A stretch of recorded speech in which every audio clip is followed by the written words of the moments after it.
ಮಹಿಳೆಯರಿಗೆ ಮತ್ತೊಂದು good news, ಏಕೆಂದರೆ ಇಲ್ಲಿ ಗೃಹಲಕ್ಷ್ಮಿ ಯೋಜನೆಯ 10ನೇ ಕಂತಿನ ಹಣ ಬಂದವರಿಗೆ 11ನೇ ಕಂತಿನ ಹಣವನ್ನು ಪಡೆದುಕೊಳ್ಳುವ ಬಹಳಷ್ಟು ದಿನಗಳಿಂದ ಯಾವುದೇ ರೀತಿಯಾಗಿಯೂ ಕೂಡ ಹಣವನ್ನು ಬಿಡುಗಡೆ ಮಾಡಿಲ್ಲ. ಆದರೆ ಇಲ್ಲಿ ಗೃಹಲಕ್ಷ್ಮಿ ಯೋಜನೆಯ ನಾಳೆ ನಿಮ್ಮ ಖಾತೆಗಳಿಗೆ 2,000 ರೂಪಾಯಿ 11ನೇ ಕಂತಿನ ಹಣವನ್ನು ಕೆಲವು ಜಿಲ್ಲೆಗಳಿಗೆ ಬಿಡುಗಡೆ ಮಾಡುವ ಕುರಿತು ಸಚಿವೆಯಾದ ಲಕ್ಷ್ಮೀ ಹೆಬ್ಬಾಳ್ಕರ್ ಅವರು ಮತ್ತು ಸಿಎಂ ಆದ ಸಿದ್ದರಾಮಯ್ಯ ಸರ್ ಅವರು ಕೂಡ ಪ್ರತಿಯೊಂದು ಮಾಹಿತಿಯನ್ನು ಕೂಡ ಮಾಧ್ಯಮದಲ್ಲಿ ಇವತ್ತು ತಿಳಿಸಿದ್ದಾರೆ. ಆದರೆ ಬನ್ನಿ ಏನು ತಿಳಿಸಿದ್ದಾರೆ ಅಂತ ಈ ವಿಡಿಯೋದಲ್ಲಿ ಪೂರ್ತಿಯಾಗಿ ಮಾಹಿತಿಯನ್ನು ತಿಳಿದುಕೊಳ್ತಾ ಹೋಗೋಣ. ಚಾನಲ್ಗೆ ಸಬ್ಸ್ಕ್ರೈಬ್ ಮಾಡಿಲ್ಲ ಸಬ್ಸ್ಕ್ರೈಬ್ ಮಾಡಿ ಮತ್ತು ಪಕ್ಕದಲ್ಲಿರುವ ಬೆಲ್ ಐಕಾನ್ ಕೂಡ ಕ್ಲಿಕ್ ಮಾಡಿ. ವಿಡಿಯೋನ ಪೂರ್ತಿಯಾಗಿ ನೋಡಿ, ಮಾಹಿತಿಯನ್ನು ಅರ್ಥವಾಗುತ್ತದೆ. ಸ್ನೇಹಿತರೆ ನೋಡಿ, ಇಲ್ಲಿ ಲಕ್ಷ್ಮೀ ಹೆಬ್ಬಾಳ್ಕರ್ ಅವರು ಬಿಡುಗಡೆ ಮಾಡಿರುವ ಪ್ರತಿಯೊಂದು ಕಂತಿನ ಹಣವನ್ನು ಕೂಡ ಗೃಹಲಕ್ಷ್ಮಿ ಯೋಜನೆಯ 2,000 ರೂಪಾಯಿ ಹಣವನ್ನು ಬಿಡುಗಡೆ ಮಾಡುತ್ತಾ ಬಂದಿದ್ದಾರೆ. ಆದರೆ ಇಲ್ಲಿ ಗೃಹಲಕ್ಷ್ಮಿ ಯೋಜನೆಯ 11ನೇ ಕಂತಿನ ಹಣ ಆಗಲಿ ಮತ್ತು 12ನೇ ಕಂತಿನ ಹಣ ಆಗಲಿ ಯಾವುದೇ ರೀತಿಯಿಂದಾಗಿಯೂ ಕೂಡ ಒಬ್ಬರ ಖಾತೆಗೆ ಇನ್ನೂ ಅಂದರೆ ಮಹಿಳೆಯರ ಖಾತೆಗೆ ಯಾವುದೇ ರೀತಿಯಿಂದಾಗಿ ಕೂಡ 11ನೇ ಕಂತಿನ ಹಣವನ್ನು ಬಿಡುಗಡೆ ಮಾಡಿಲ್ಲ.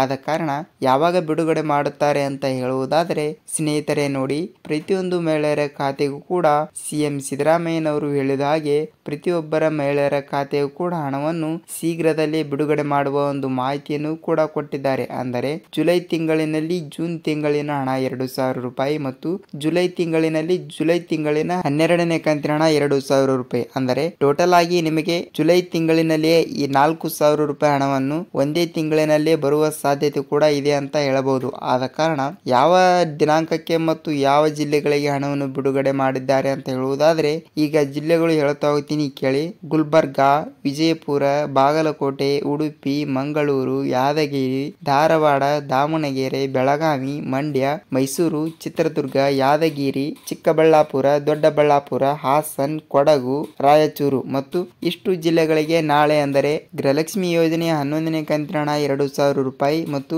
ಪ್ರತಿಯೊಂದು ಮಹಿಳೆಯರ ಖಾತೆ ಕೂಡ ಹಣವನ್ನು ಬರ್ತಾ ಇದೆ. ಆದ ಕಾರಣ ನಿಮಗೆ ಹಣವನ್ನು ಹೇಗೆ ಬರುತ್ತದೆ ಅಂತ ನೋಡುವುದಾದರೆ ನಿಮ್ಮ ಮೊಬೈಲ್ ನಂಬರ್ ಲಿಂಕ್ ಇರುವ ಖಾತೆಗೆ ಒಂದು ಮೆಸೇಜ್ ಬಂದಿರುತ್ತದೆ, ಅಲ್ಲಿ ಕೂಡ ನೀವು ಚೆಕ್ ಮಾಡಿಕೊಳ್ಳಬಹುದು. ಇಲ್ಲವಾದರೆ ನಿಮ್ಮ ಹತ್ತಿರದ ನಿಮ್ಮ ಬ್ಯಾಂಕಿಗೆ ನಿಮ್ಮ ಬ್ಯಾಂಕ್ ಪಾಸ್ಬುಕ್ ಯಾವುದು ಇರುತ್ತದೆಯೋ ಅಲ್ಲಿ ಹೋಗಿ ನೀವು ಚೆಕ್ ಮಾಡಿಸಿಕೊಳ್ಳಿ. ನಿಮಗೆ ಖಂಡಿತವಾಗಿ ಹಣ ಜಮಾವಣೆ ಆಗುವ ಮಾಹಿತಿ ಕೂಡ ಗೊತ್ತಾಗುತ್ತದೆ. ಮತ್ತು ಕೆಲವು ಮಹಿಳೆಯರು ಒಂದಿಷ್ಟು ತಪ್ಪುಗಳನ್ನು ಮಾಡಿರ್ತೀರಾ, ಅದಕ್ಕಾಗಿ ಗೃಹಲಕ್ಷ್ಮಿ ಯೋಜನೆ ಹಣ ಆಗಲಿ ಮತ್ತು ಯಾವುದೇ ರೀತಿಯ ಹಣವನ್ನು ಕೂಡ ಜಮಾವಣೆ ಆಗುವುದಿಲ್ಲ. ಏನೆಂದರೆ ನೋಡಿ, ನಿಮ್ಮ ಬ್ಯಾಂಕಿಗೆ ನಿಮ್ಮ ಬ್ಯಾಂಕ್ ಪಾಸ್ಬುಕ್ ಮತ್ತು ನಿಮ್ಮ ಆಧಾರ್ ಕಾರ್ಡ್ ಅನ್ನು ತೆಗೆದುಕೊಂಡು ಹೋಗಿ ಸೀಡಿಂಗ್ ಅನ್ನೋದು ಕೂಡ ಮಾಡಿಸಬೇಕು. ಸೀಡಿಂಗ್ ಆಗಿರುವ ಬ್ಯಾಂಕ್ ಖಾತೆಗೆ ಮಾತ್ರ ಹಣವನ್ನು ಬಿಡುಗಡೆ ಮಾಡುತ್ತದೆ ಸರ್ಕಾರ. ಆದ ಕಾರಣ ನಿಮ್ಮ ಬ್ಯಾಂಕಿಗೆ ನಿಮ್ಮ ಆಧಾರ್ ಕಾರ್ಡ್ ಮತ್ತು ನಿಮ್ಮ ಬ್ಯಾಂಕ್ ಪಾಸ್ಬುಕ್ ಅನ್ನು ತೆಗೆದುಕೊಂಡು ಹೋಗಿ ಸೀಡಿಂಗ್ ಮಾಡಿಸಿ. ಸೀಡಿಂಗ್ ಮಾಡಿಸಿದರೆ ಮಾತ್ರ ನಿಮಗೆ ಗೃಹಲಕ್ಷ್ಮಿ ಹಣವನ್ನು ಕೂಡ ಜಮಾವಣೆ ಆಗಿರುತ್ತದೆ. ಸೀಡಿಂಗ್ ಆಗಿದೆಯೇ ಇಲ್ವಾ ಅಂತ ಚೆಕ್ ಮಾಡಿಸಿಕೊಳ್ಳಿ ಮತ್ತು ನಿಮ್ಮ ಗೃಹಲಕ್ಷ್ಮಿ ಅರ್ಜಿಯಲ್ಲಿ ಮತ್ತು ನಿಮ್ಮ ಆಧಾರ್ ಕಾರ್ಡ್ ಮತ್ತು ನಿಮ್ಮ ಬ್ಯಾಂಕ್ ಪಾಸ್ಬುಕ್ ನಲ್ಲಿ ನೇಮ್ ಸೇಮ್ ಆಗಿದೆಯಾ ಇಲ್ವಾ ಅಂತ ಒಂದು ಸಲ ನೀವು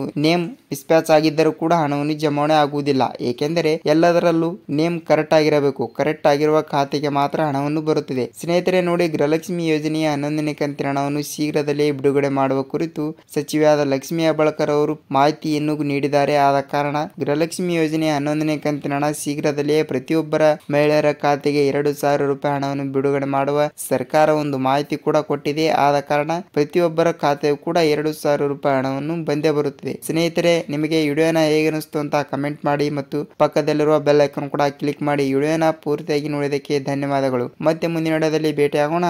ನಮಸ್ಕಾರ.